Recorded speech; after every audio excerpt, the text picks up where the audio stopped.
Hey everyone, and welcome back to the channel. Today we're tackling a massive myth in the fitness world, one that's probably had you doing endless crunches or targeting specific problem areas. We're going to talk about why the concept of a fat-burning exercise is, well, not really a thing. And more importantly, I'm going to share the real, science-backed secret to effective and sustainable fat loss. Let's get straight to it. Have you ever seen a workout titled Melt Belly Fat in 5 minutes or Tone Your Inner Thighs with these 3 moves? I know I have. The idea behind these is called spot reduction, the belief that you can burn fat from a specific part of your body by exercising that part. So, doing crunches should burn belly fat and leg lifts should slim down your thighs, right? Unfortunately, that's not how our bodies work. When you exercise, your body needs energy. It gets this energy by breaking down compounds called triglycerides, which are stored in fat cells all over your body.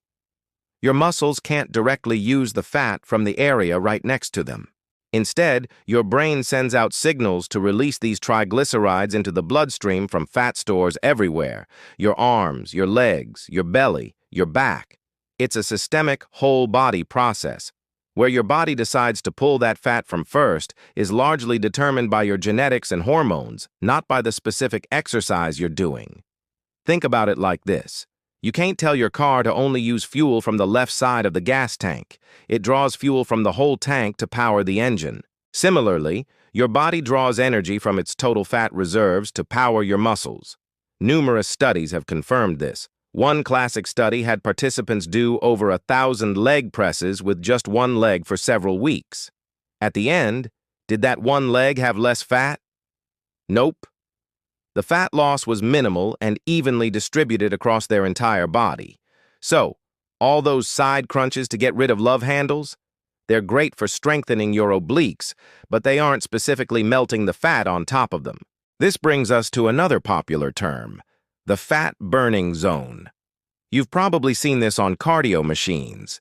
It usually refers to exercising at a low to moderate intensity, around 60 to 70% of your maximum heart rate. The theory is that at this lower intensity, your body burns a higher percentage of calories from fat compared to carbohydrates. And technically, that's true. But here's the catch, and it's a big one. While the percentage of fat burned is higher, the total number of calories you burn is much lower than if you were working out at a higher intensity. For example, in 30 minutes of low-intensity walking, you might burn 150 calories, with about 75 of those coming from fat. In 30 minutes of high-intensity running, you might burn 300 calories, with maybe 120 of those coming from carbohydrates and 180 from fat. Even if the percentage from fat is lower in the high-intensity workout, the total amount of fat burned is significantly greater because the overall calorie burn is so much higher. So, chasing the fat-burning zone can be misleading. Focusing on the percentage is like focusing on getting a 50% discount on a $10 item instead of a 30% discount on a $100 item. The bigger discount percentage doesn't mean you save more money. In fitness, a higher total calorie expenditure is what truly matters for fat loss over time. So if there are no magical fat-burning exercises and the fat-burning zone isn't the holy grail, what is the real secret to losing fat? It's simple, but it's not always easy. It boils down to one fundamental principle: creating a consistent calorie deficit. A calorie deficit is when you burn more calories than you consume over a period of time. That's it. That is the non-negotiable law of thermodynamics when it comes to weight loss. When your body doesn't have enough energy from the food you eat, it's forced to tap into its stored energy, your body fat, to make up the difference. Now, how do we create this deficit? It's a 2-part equation: diet and exercise. You can't out-train a bad diet, and relying only on diet without exercise can be less effective and less healthy in the long run. Let's talk about the exercise part first. Since we know spot reduction is a myth, what's the best type of exercise for fat loss? The answer is a combination of exercises that helps you burn the most calories and build or maintain muscle mass. This is where high-intensity interval training, or HIIT, and strength training shine. HIIT involves short bursts of all-out effort followed by brief recovery periods. Think sprints, burpees, or kettlebell swings. This type of training burns a massive number of calories in a short amount of time. Plus, it creates an afterburn effect, known as EPOC, or excess post-exercise oxygen consumption. This means your metabolism stays elevated for hours after your workout is over, as your body works to recover, burning even more calories. Then there's strength training, lifting weights, using resistance bands, or doing body weight exercises like push-ups and squats. Building muscle is one of the most powerful things you can do for your metabolism. Muscle tissue is metabolically active, meaning it burns calories even when you're at rest. The more muscle you have, the more calories you burn 24/7, just by existing. This effectively turns your body into a more efficient fat-burning machine around the clock. So, a great strategy is to combine these. Maybe you do 2 to 3 days of full-body strength training and 1 to 2 days of HIIT per week. This combination maximizes calorie burn during and after your workouts, and it builds muscle to boost your resting metabolism. But remember, any movement is better than no movement. Walking, swimming, dancing, if it gets you moving and you enjoy it, it's contributing to your calorie deficit. Consistency is key. Now for the other, arguably more important, side of the equation, your diet. Creating a calorie deficit through nutrition doesn't mean starving yourself.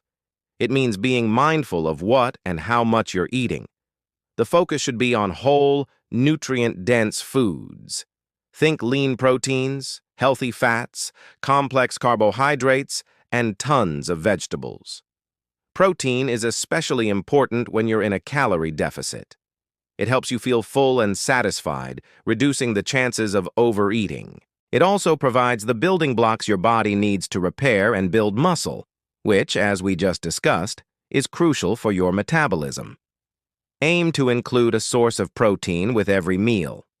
Also, don't be afraid of carbs or fats. Complex carbs like oats, brown rice, and sweet potatoes provide sustained energy for your workouts. Healthy fats from sources like avocados, nuts, and olive oil are essential for hormone function and overall health. It's about balance and portion control. The most sustainable approach is to make small, gradual changes. Maybe start by swapping sugary drinks for water or adding a side of vegetables to every dinner. Tracking your food intake for a week or two using an app can also be incredibly eye-opening.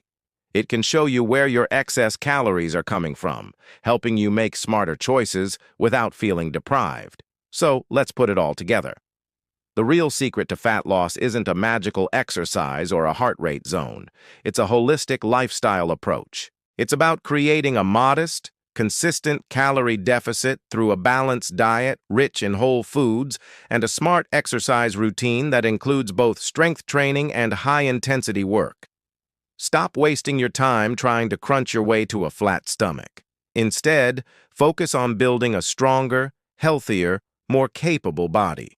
When you focus on performance, lifting a little heavier, running a little faster, eating to fuel your body, the fat loss will follow as a natural and welcome side effect. Be patient with yourself, stay consistent, and celebrate the small victories along the way. Your body is an amazing machine. Give it the right fuel and the right challenges, and you will see incredible results. Thanks so much for watching today. I hope this cleared up some confusion and gave you a clear, actionable plan. If you found this video helpful, please give it a thumbs up and hit that subscribe button so you don't miss out on more no-nonsense fitness advice. Drop a comment below and let me know what fitness myth you'd like me to tackle next. Until then, stay strong and keep moving.